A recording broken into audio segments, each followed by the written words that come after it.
Hi hello friends, welcome back to Yashika cooking channel. ಇವತ್ತು ನಾನು ಚಪಾತಿ ಮತ್ತು ಮೊಟ್ಟೆ ಗೊಜ್ಜು ಹೇಗೆ ಮಾಡೋದು ಅಂತ ಹೇಳ್ಕೊಡ್ತಾ ಇದ್ದೀನಿ.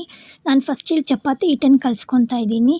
ಚಪಾತಿ ಹಿಟ್ಟಿಗೆ ನಾನು 2 ಕಪ್ಪು ಗೋಧಿ ಹಸಿಟ್ಟು ತೊಗೊತಾ ಇದ್ದೀನಿ, 1 ಕಪ್ ಮೈದಾ ಹಸಿಟ್ಟು ತೊಗೊತಾ ಇದ್ದೀನಿ, ಮತ್ತು ರುಚಿಗೆ ತಕ್ಕಷ್ಟು ಉಪ್ಪು ಹಾಕ್ಕೊತೀನಿ, ಮತ್ತು ಹಾಲು ಹಾಕ್ಕೊತಾ ಇದ್ದೀನಿ. ಸಾಫ್ಟ್ನೆಸ್ಸಿಗೋಸ್ಕರ ನಾನು ಹಾಲು ಹಾಕ್ಕೊತಾ ಇದ್ದೀನಿ. ಆಮೇಲೆ ಸ್ವಲ್ಪ ನಾನು ನೀರೂ ಸಹ ಸೇರಿಸ್ಕೊತಾ ಇದ್ದೀನಿ. ಇದನ್ನೆಲ್ಲ ಸೇರಿಸ್ಕೊಂಡ್ಮೇಲೆ ನಾವು ಚಪಾತಿ ಹಿಟ್ಟಿನ ಅದಕ್ಕೆ ಕಲಿಸ್ಕೊಬೇಕು. ನಾನು ಕಲಿಸ್ಬಿಟ್ಟು 15 ನಿಮಿಷ ಮ್ಯಾರಿನೇಟ್ ಮಾಡೋದಕ್ಕೆ ಇಟ್ಟಿದ್ದೀನಿ. ನಾವು ಮೊಟ್ಟೆನ ಬೇಯಿಸ್ಕೊಬೇಕು. ಈರುಳ್ಳಿ ಮತ್ತು ಇದಾಗಿ ಬೇಯಿಸ್ಕೊಂಡಿದ್ದೀನಿ. ನಾನು ಮಸಾಲೆಗೆ ಏನೇನೆಲ್ಲ ಇಂಗ್ರೀಡಿಯೆಂಟ್ಸ್ ತೊಗೊಂಡಿದ್ದೀನಿ ಅಂದರೆ ಕಾಯಿ ತುರಿ ತೊಗೊಂಡಿದ್ದೀನಿ, ಮತ್ತು ಇದು ಚಕ್ಕೆ, ಲವಂಗ ಮತ್ತು ಕಡಲೆ, 1 ಟೇಬಲ್ ಸ್ಪೂನ್ ಕಡಲೆ ತೊಗೊಂಡಿದ್ದೀನಿ, ಮತ್ತು ಅರಿಶಿನದ ಪುಡಿ ತೊಗೊಂಡಿದ್ದೀನಿ. ಆಮೇಲೆ ಪುದೀನ ಸೊಪ್ಪು, ಒಂದೇ 1 ಇಂಚ್ ಶುಂಠಿ, ಒಂದೇ 1 ಟೊಮೊಟೊ ತೊಗೊಂಡಿದ್ದೀನಿ, 1 ಈರುಳ್ಳಿ ಮತ್ತು ಬೆಳ್ಳುಳ್ಳಿ, 10ರಿಂದ 15 ಮೆಣಸಿನ್ಕಾಯಿ, ಮತ್ತು ಮೊಟ್ಟೆ ಮತ್ತು ಕೊತ್ತಂಬರಿ ಸೊಪ್ಪು ತೊಗೊಂಡಿದ್ದೀನಿ. ನಾವು ಇದನ್ನು ಫ್ರೈ ಮಾಡ್ಕೊಬೇಕು. ಫ್ರೈಗೆ ನಾನು ಪ್ಯಾನ್ ತೊಗೊಂಡು ಗ್ಯಾಸ್ ಮೇಲೆ ಪ್ಯಾನ್ ತೊಗೊಂಡಿದ್ದೀನಿ. ಅದಕ್ಕೆ ಸ್ವಲ್ಪ ಆಯಿಲ್ ಹಾಕ್ಕೊಂಡಿದ್ದೀನಿ. ಆಯಿಲ್ ಕಾದ್ಮೇಲೆ ನಾನು 2 ಸ್ಪೂನ್ ಆಯಿಲ್ ಹಾಕ್ಕೊಂಡಿದ್ದೀನಿ, ಚಕ್ಕೆ ಹಾಕ್ಕೊಂಡಿದ್ದೀನಿ, ಮತ್ತು ಲವಂಗ ಹಾಕ್ಕೊಂಡಿದ್ದೀನಿ, ಮತ್ತು ಶುಂಠಿ ಹಾಕ್ಕೊಂಡಿದ್ದೀನಿ. ಶುಂಠಿ ಹಾಕ್ಕೊಂಡ ನಂತರ ನಾನು ಅದಕ್ಕೆ ಬೆಳ್ಳುಳ್ಳಿ ಹಾಕ್ಕೊತಾ ಇದ್ದೀನಿ. ಶುಂಠಿ ಬೆಳ್ಳುಳ್ಳಿ ಎರಡನ್ನು ನಾವು ಫ್ರೈ ಮಾಡ್ಕೊಬೇಕು. ಫ್ರೈ ಮಾಡ್ಕೊಂಡ್ಮೇಲೆ ಈರುಳ್ಳಿ ಹಾಕ್ಕೊತಾ ಇದ್ದೀನಿ. ಈರುಳ್ಳಿನೂ ಅಷ್ಟೇ ಬ್ರೌನ್ ಕಲರ್ ಬರೋವರೆಗೂ ನಾವು ಈರುಳ್ಳಿನ ಸ್ವಲ್ಪ ಫ್ರೈ ಮಾಡ್ಕೊಬೇಕು. ಲೋ ಇದರಲ್ಲೇ ನಾವು ಫ್ರೈ ಮಾಡ್ಕೊಬೇಕು. ನಾನು ಅದಕ್ಕೆ ಹಸಿರು ಮೆಣಸಿನ್ಕಾಯಿ ಹಾಕ್ಕೊತಾ ಇದ್ದೀನಿ.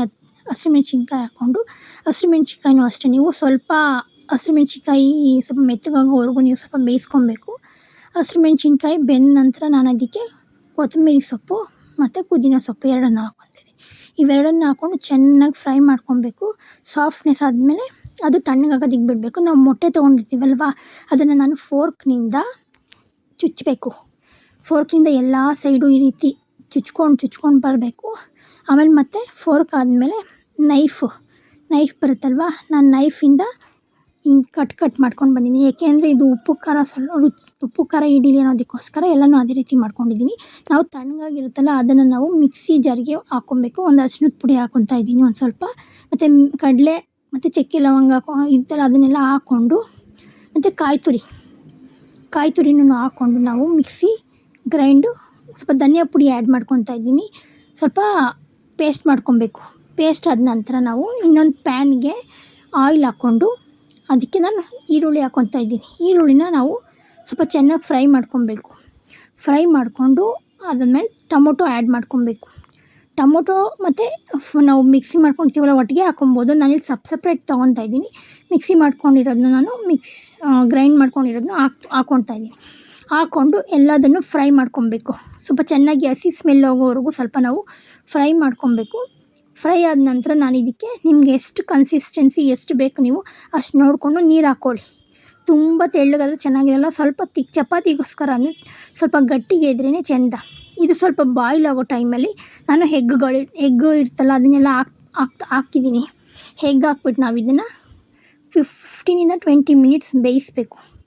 ಸಣ್ಣ ಲೋ ಫ್ಲೇಮಲ್ಲೇ ಬೇಯಿಸಿ ಮಧ್ಯೆ ಓಪನ್ ಮಾಡಿ ಸ್ವಲ್ಪ ತಿರುಗ್ತಾ ಇರಬೇಕು. ಮೊಟ್ಟೆ ಎಲ್ಲ ಸೈಡ್ ಬೇಯಬೇಕಲ್ವಾ, ಅದಕ್ಕೆ ನಾವು ತಿರುಗಿಸ್ತಾ ಇರಬೇಕು. ಈ ಥರ ಬೆಂದರೆ ನೋಡಿ, ಎಗ್ ಕರಿ ಇಷ್ಟು ಥಿಕ್ನೆಸ್ ಬಂದರೆ ಸಾಕು, ಎಗ್ ಕರಿ ರೆಡಿಯಾಗಿದೆ. ನಾವು ಇದನ್ನು ಸ್ವಲ್ಪ ನಿಂಬೆ ರಸ ಹಾಕ್ಕೊಬೇಕು. ಚಪಾತಿಗೆ ಟೇಸ್ಟಾಗಿರುತ್ತೆ.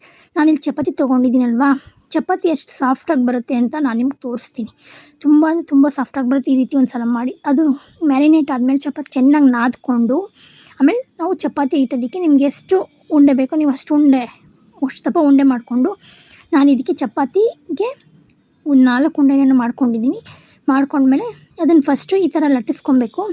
ಈ ಥರ ಲಟ್ಟಿಸ್ಕೊಂಡ್ಮೇಲೆ ನಾನು ಅದಕ್ಕೆ ಎಣ್ಣೆಯಿಂದ ನಾವು ಫೋಲ್ಡ್ ಮಾಡ್ಕೊಬೇಕು. ಎಣ್ಣೆಯಿಂದ ಫೋಲ್ಡ್ ಮಾಡೋದ್ರಿಂದ ಚಪಾತಿ ದಪ್ಪವಾಗಿ ಬರುತ್ತೆ. ನಾನು ಈ ರೀತಿ ಫೋಲ್ಡ್ ಮಾಡಿಕೊಂಡು ಮತ್ತೆ ಒಂದು ಮಧ್ಯ ಮಡಚ್ತಾ ಇದ್ದೀನಿ. ಮತ್ತೆ ಎಣ್ಣೆ ಹಾಕ್ಕೊಂಡು ಅದಕ್ಕೆ ಮತ್ತೆ ಇನ್ನೊಂದು ನಾನು ಟ್ರಯಾಂಗಲ್ ರೀತಿಯಲ್ಲಿ ನಾನು ಮಡ್ಚ್ಕೊತಾ ಇದ್ದೀನಿ. ನೀವು ಟ್ರಯಾಂಗಲ್ ರೀತಿಯಲ್ಲಿ ಮಡಚ್ಕೊಂಡು ನೀವು ಚಪಾತಿ ಹಿಟ್ಟನ್ನ ಅದಕ್ಕೆ ಒತ್ಕೊಬೇಕು. ನೀವು ಚಪಾತಿ ಹೇಗೆ ಒತ್ತೀರಂತ ಹಾಗೆ ಒತ್ಕೊಳ್ಳಿ. ಅಂದರೆ ತುಂಬ ತೆಳ್ಳಗೂ ಇರಬಾರ್ದು, ತುಂಬ ದಪ್ಪಗೂ ಇರಬಾರ್ದು, ಮೀಡಿಯಮ್ ಆಗಿರಬೇಕು.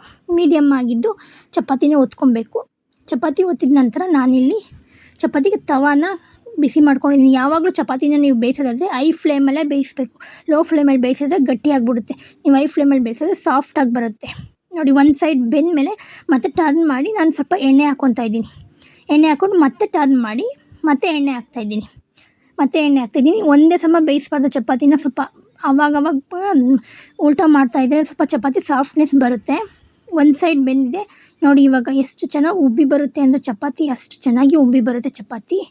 ನೀವು ಈ ಥರ ಚಪಾತಿನ ಅಟ್ಲೀಸ್ಟ್ 3-4 ತಿಂತೀರ. ಅಷ್ಟು ಸಾಫ್ಟಾಗೂ ಇರುತ್ತೆ, ಅಷ್ಟು ಟೇಸ್ಟಿಯಾಗೂ ಇರುತ್ತೆ ಚಪಾತಿ.